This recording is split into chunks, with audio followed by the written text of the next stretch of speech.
प्रथमतः मु ईश्वर को देवी आउ द्वितीयतः मोर हस्बैंड को देवी कहीं मोर ये लॉ जर्नीटा आरंभ होता मोर बाहागर पर आफ्टर मैरिज मु लॉ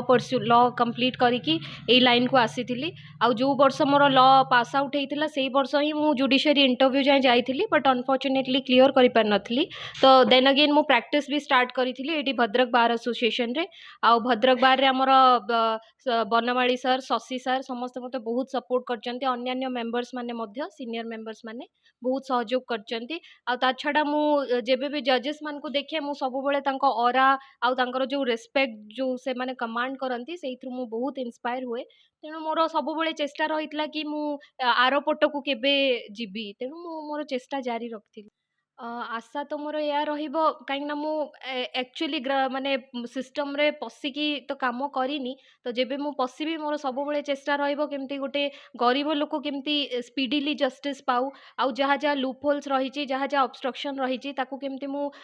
माने रिमूव करि परिबी आउ जस्टिस टाकू केमती एक्सेसिबल करि परिबी आज्ञा देखंतु मु तो लॉ फील्ड बाय चांस आसीची मोर केबे भी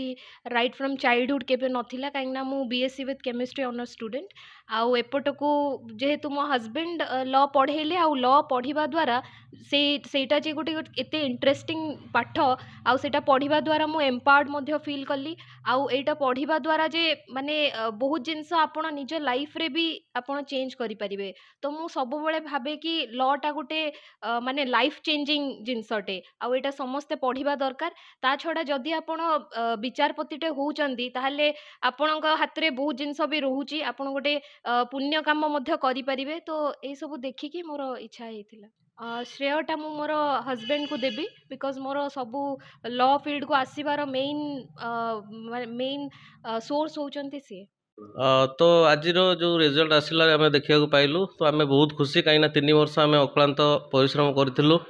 दिन राति से पाठ पढ़ुले तेणु मोर भी सपोर्ट थिला प्रेरणा थिला आउ कोविड समय ही से पढ़ापढ़ी जारी रखते आमर गोटे सान पिला अच्छी सान पिला को आईमा पाखे आम छाड़ीचु एत सब त्याग कर पाठ पढ़ी और आज सफल होती से बहुत खुशी नहीं मोर इच्छा थिला मोर जुडिशियल सिस्टम रे गोटे